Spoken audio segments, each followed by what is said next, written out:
Hi, everybody. Good morning.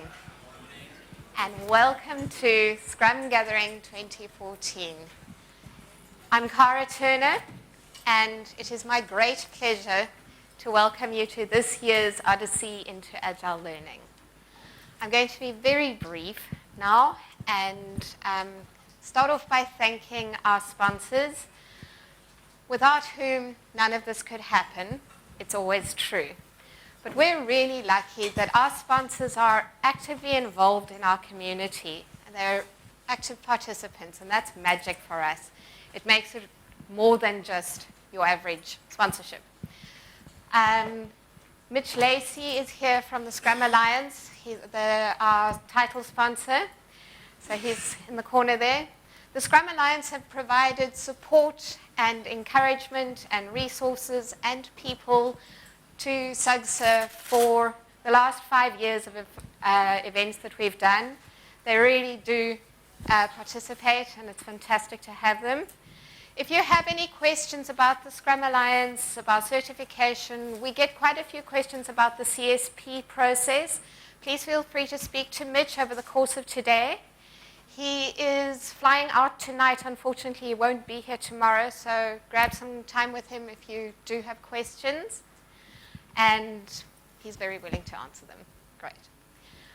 Our gold sponsor is DSTV Digital Media, and a big thank you to them. Is Marit here? Marit, over there.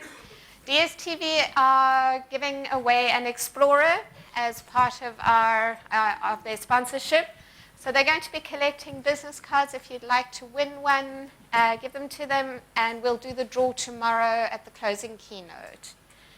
And then our silver sponsors, IQ Business, Pearson, and Unbox Consulting, who have all been active participants in the SUGSA events over the course of the year. They don't just crop up at the gatherings. They speak, they participate, and it's wonderful to have them here again today. So thank you to them. We have a very different format to this morning's session. We're going to go straight into the opening keynote session, which will be different than you have previously experienced.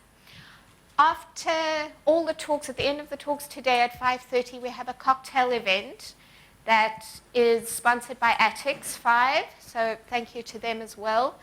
Come and have some eats and some drinks before you head home, and we will participate with you, obviously.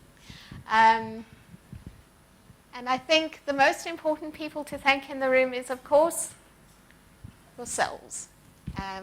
We have a really special, and I mean it in the nicest way, a uniquely engaged Agile community in Cape Town. And it is, I think it's no secret that how much I really enjoy these gatherings, that there are people I've known for years and years, and there are people who are brand new, and there is so much to learn and so much to enjoy. So I personally am really looking forward to the next 2 days. And now I'd like to introduce Steve Hoyer.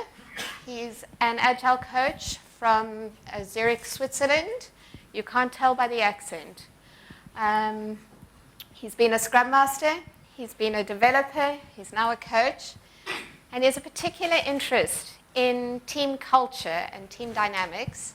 And I'm going to hand straight over to him. Let the journey begin. Thanks, Cara.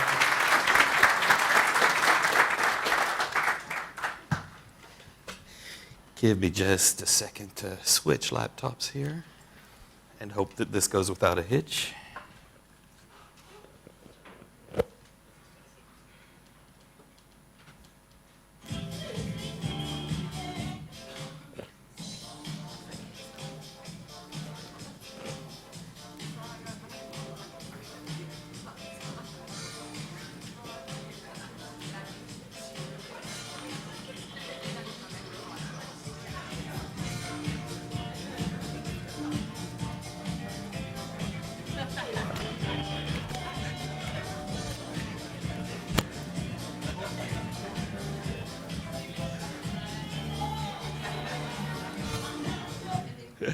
So, When the folks in Cape Town asked me if I would do the keynote today, I said, will there be music to play me in? Because I've been to conferences where they have music to play in the keynote speaker. And I said, what's the point of doing the keynote if you don't get music to play you in? And I need the music because I love to dance. Now, if you've seen, I love to dance. I love to dance and turn and respond to change with teams. I love to dance with teams and organizations as we dance and turn with each other and with our customer to create products that delight. I love that dance. I also love to dance on Saturday night and Sunday morning. The last time I danced to the song that I was just playing was here in Cape Town. And I'm not going to tell you what day it was and what time in the morning it was. But so that song also gives me great memories of Cape Town. You may have seen the keynote that Diana Larson did at Agile Alliance this year. It's online at the Agile Alliance site, and it's worth watching. She spends the first 5 minutes of her keynote dancing. This is not that keynote. That's another keynote about dancing. So I would invite you to look that up. What the video doesn't show that's online is that while Diana was dancing up on stage, there were about 20 people in the audience who were also dancing.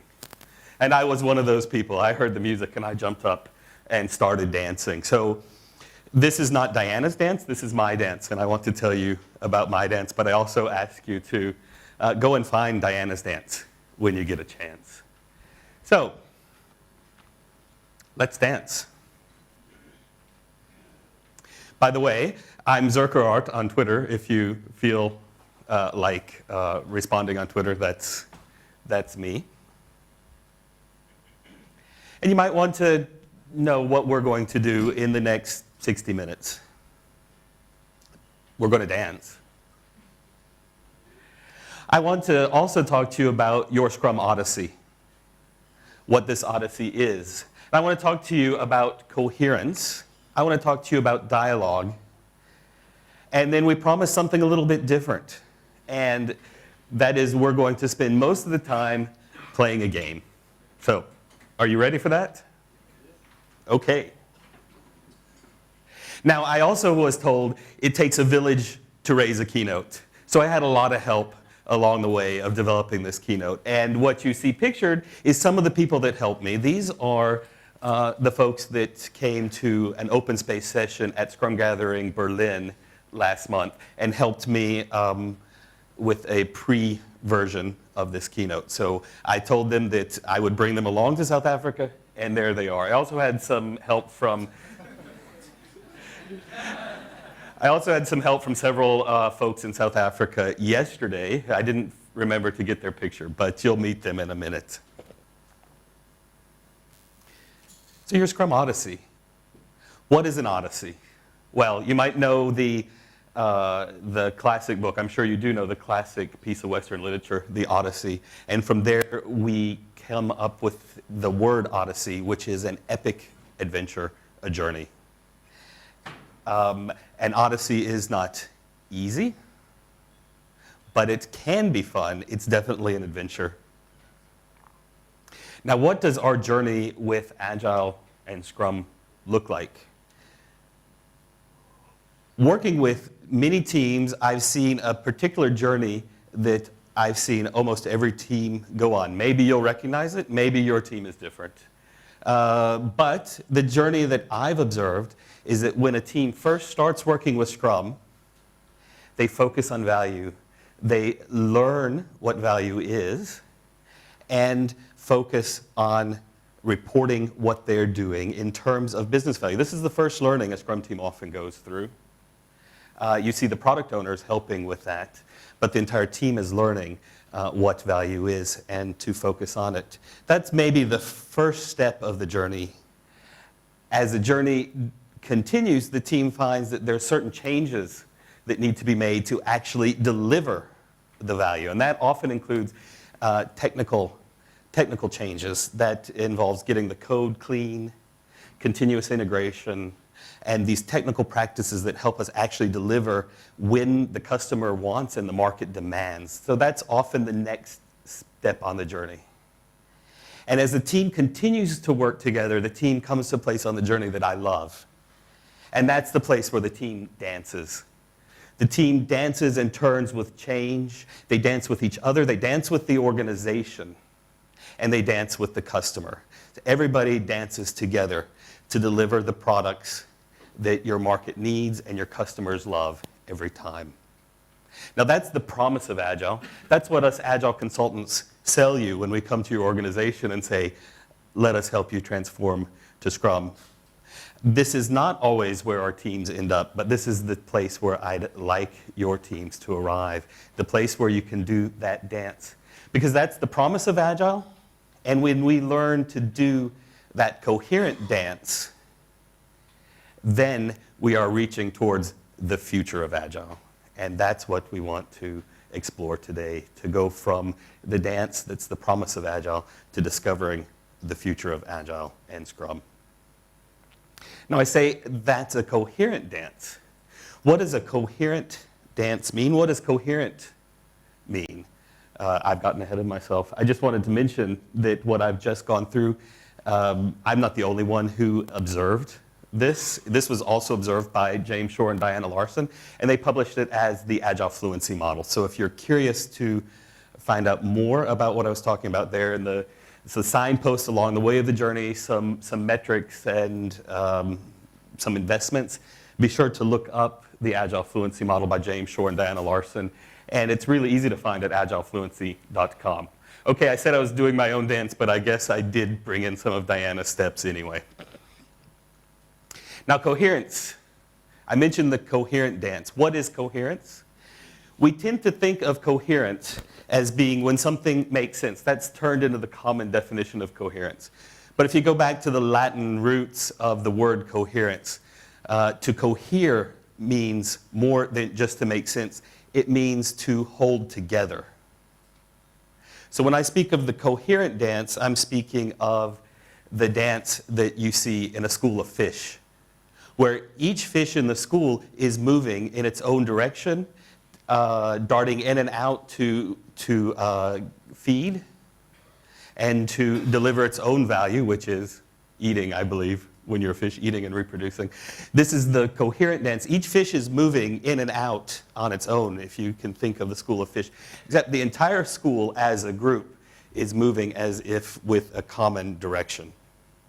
And that is the coherent dance, holding together with each member of the school of fish going in the direction that's important, but finding overall the common direction.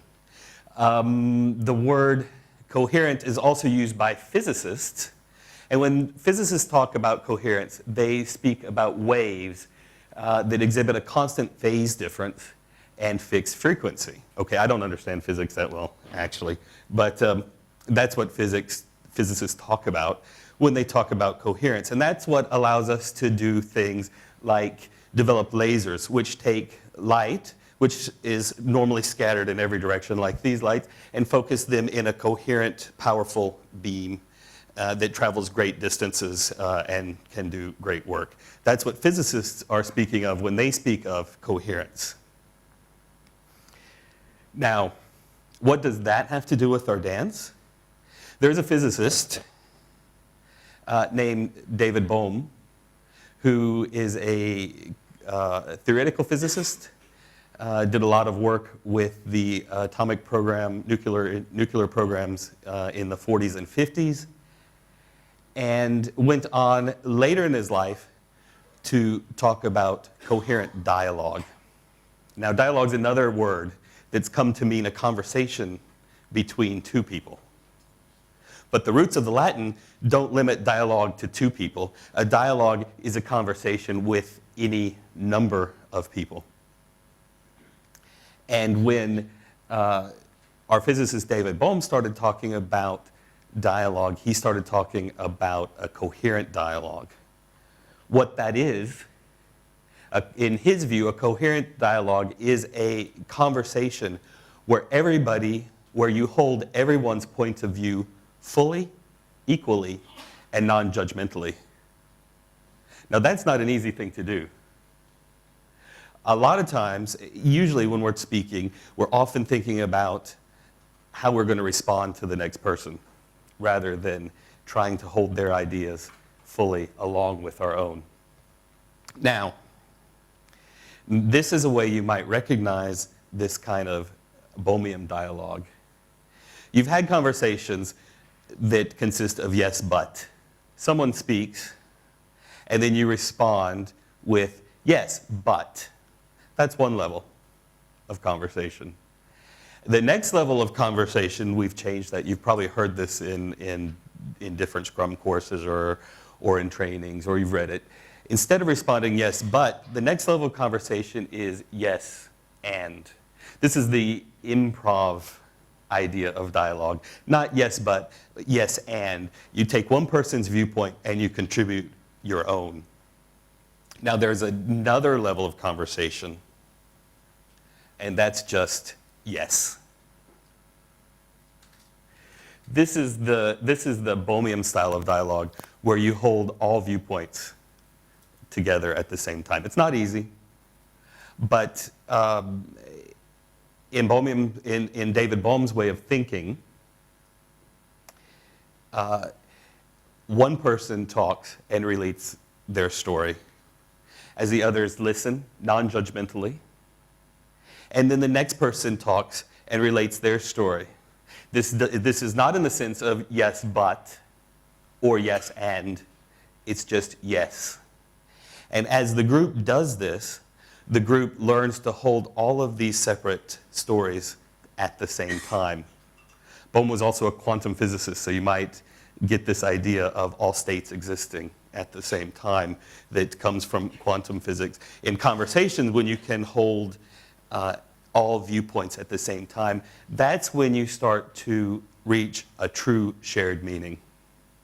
And it's in the shared meaning that allows every individual to move and turn and dance and go their own direction, produce their own value, and yet as a group, with the shared meaning, work towards a common goal. So what does that mean for us? Let's experience that. I have a game here, and the game is called Culture Cues. And built into the game is some experience with the type of things, type of questions, and type of conversations that you might find in a coherent dialogue in the style of David Bohm. So, to start playing the game, there are a few tables. Every table should have 2 games. There's a couple of tables with only 1 game. If you're at a table that has only 1 game, 6 people can play the game at a time. At most tables, it will be 4 or 5. If you're at a table with only 1 game, you might want to move to this table where there's extra seats and join that game. Or you might move to a table where there is an empty seat so that you have not more than 6 people around your game.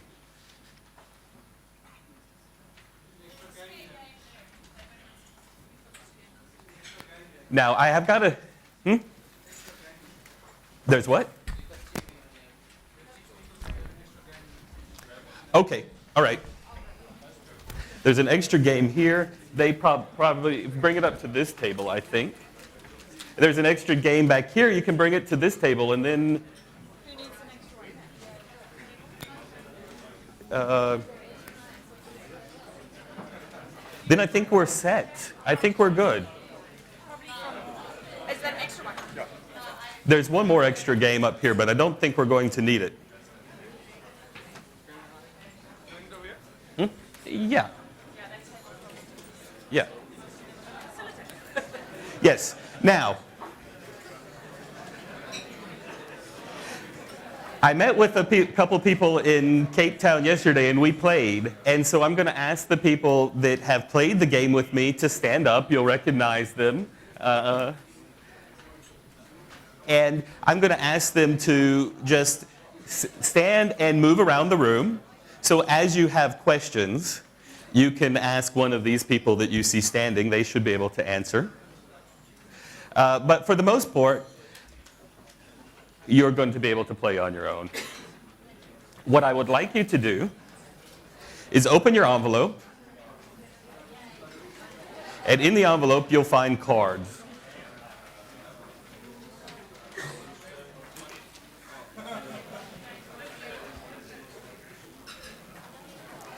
Take your cards. There, you'll find 5 colors. Take your cards and separate them by color. So you have 5 stacks of colors.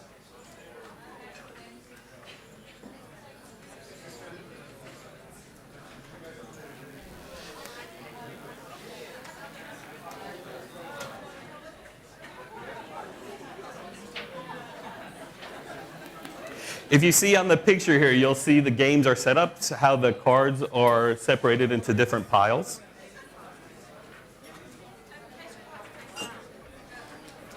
Yes, place the cards face down. Select a token. You have tokens which are stones. Select a token and you have a dice.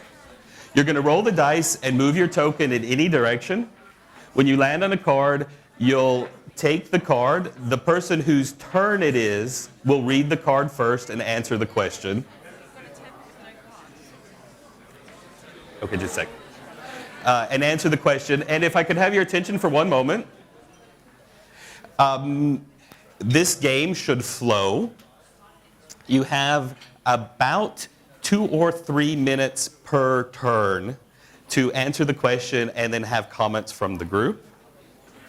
There is no official timekeeper, though, so it's up to you to decide when to move on. But 2 to 3 minutes will let you get 2 full rounds in the time we have.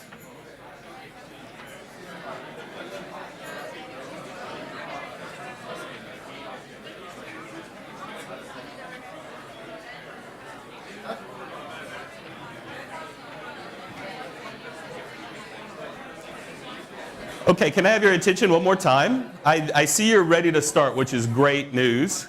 I want to talk to you a moment about safety. If I could have your attention.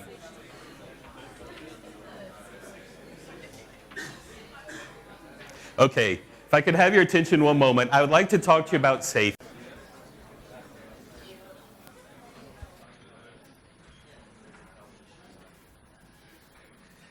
Thank you very much.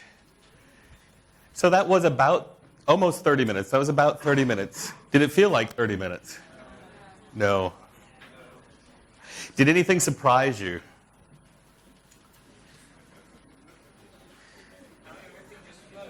It surprised you how everything just flowed. Any other surprises? Yeah? The openness of the team.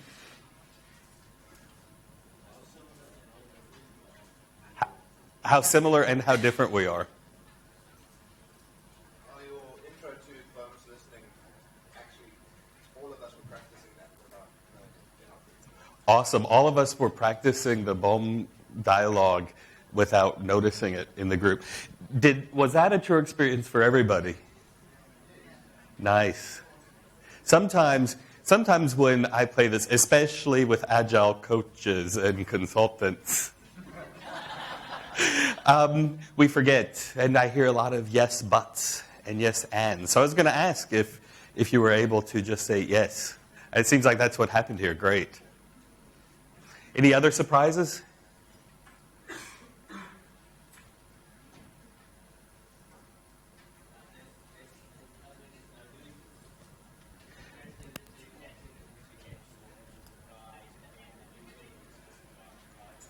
Okay.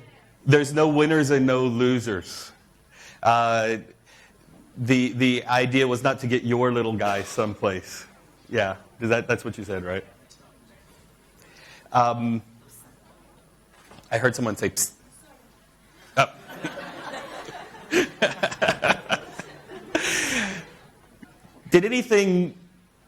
Is there anything you didn't like?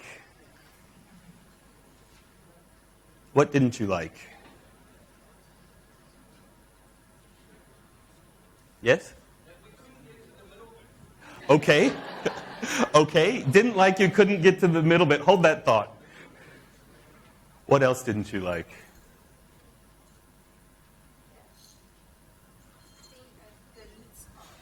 The roots card. You didn't like the roots card. Is too deep, too deep, too deep. The questions go deep. You decide how much to share. The questions do go deep. There's actually 3, 4, 5, I don't know the exact count, number of cards. And when we play the game, we select a small subset of the cards to play with. So some go deeper than others. And what else didn't you like?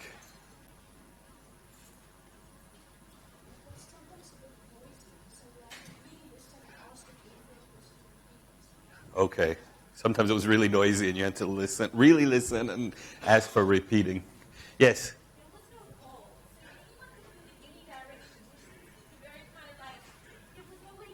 Yes, there was no goal, there was no way to it. Okay, hold that thought too. Yes, one more. You had a lengthy discussion on what the paperwork's being acronyms or not. Okay. I actually don't know the answer to that. What did you decide? We decided that after much debate that they were not. Okay. Because we wanted to move on. Yeah. I don't know the answer to that one. All right. I don't know if you noticed some mechanics of this game help you with the Bohemian dialogue. One thing that happens, doesn't happen with every group, but if you followed the instructions on the card, the person whose turn it is reads the card and answers. And that means that everybody else at the table is focused on listening to that person. And how often do we sit in meetings and focus on the one person who's speaking without planning ahead what we're going to say next? So the mechanics of this game enforce an experience of focusing on the one person. Then after the person whose turn it is speaks, then everyone is invited to comment, but not invited to argue or convince. So that's another aspect of the mechanics that gives you experience with the Bohemian dialogue. Does everybody remember whose turn was next? If it was your turn next, raise your hand. I'm not going to put you on the spot. I just want to know that we know whose turn was next. In this particular version of the game, there was no stated goal. What we've done, what my goal is, you might have heard of this iceberg, where our processes are the iceberg. Our processes are sticking out of the water. But you know that most of the iceberg is under the water. So if our processes are what's sticking out of the water, our beliefs are under the water, and even further under the water are our values. And what my goal was to give us a chance to talk about things that are normally under the water without directly saying we're going to talk about our beliefs and values. That's what we've done. And so my goal is, this is the beginning of a 2-day journey, a 2-day odyssey. And it's a Scrum odyssey, which Scrum at the very start is a lot about process. That's above the water. And so I've asked us to start talking about beliefs and values, and I hope my goal was to just open up the group so these dialogues can continue for the next 2 days. Now, there was no goal in the game. That's because this is a conference demo. There actually is a goal if you play the game in a smaller setting. And that goal is to collect one card of each color. And when you've collected individually one card of each color, when you come to a bridge, you can move into the island. Somebody mentioned not being able to get into the island. Now, once you're in the island, the play is exactly the same, but you get a new set of cards. They're island cards. And they are deeper. They're the same. And they might be deceptively simple, but the conversations are deeper. So I wouldn't ask a team to start on the island until they'd gone around the river for a while. But now we've played, and I asked you if you remembered whose turn it was next, because I want to play one round to move us to the island. So here is your island card. And I'll turn it over and give you about 3 minutes to answer, starting with the person whose turn was next.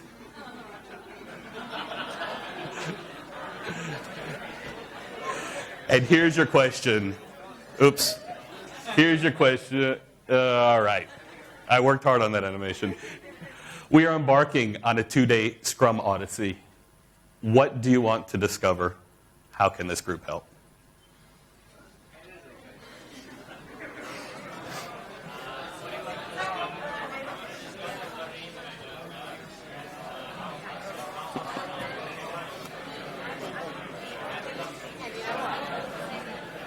By the looks of things, some of those conversations just got sillier instead of deeper, which is fine. Which is fine. Absolutely, as they should.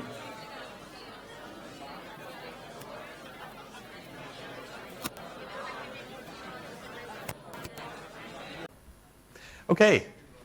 Thank you very much. Kara's going to have a few admin announcements. I want to invite you to keep the conversation going. Keep the dialogue going. Remember what we said. Tell your own story. If you want to continue the dialogue that started at your table, ask if it's okay. It is now a good time. And let's keep this conversation going. Let's have a great conference. Let's have a great adventure. Let's have a great journey. Let the Odyssey begin. Let's dance.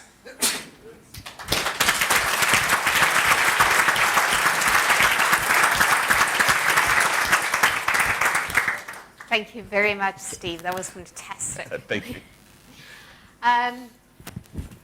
Two very boring announcements. The Wi-Fi password, some people have asked me if it does work. It does. What you're looking for is Doubletree at Hilton, is the Wi-Fi connection. And on that side of the room, I found it was better and easier to find on that side, but I'd walk around checking. So that is the password. Tea is upstairs and downstairs. So if you find that these halls get a little bit crowded during tea, there's tea downstairs as well. More importantly, there's coffee, because we care about your caffeine addiction. So we put it everywhere. I forgot something very important. Yes? To help us, I can't believe I forgot this. To help us with the cleanup, if you could put your game pieces back in the envelope before you leave, and then we'll pick everything up from there. Great. You have a question?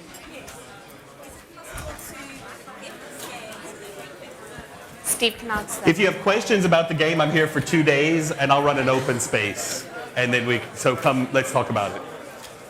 Great. Go forth and journey.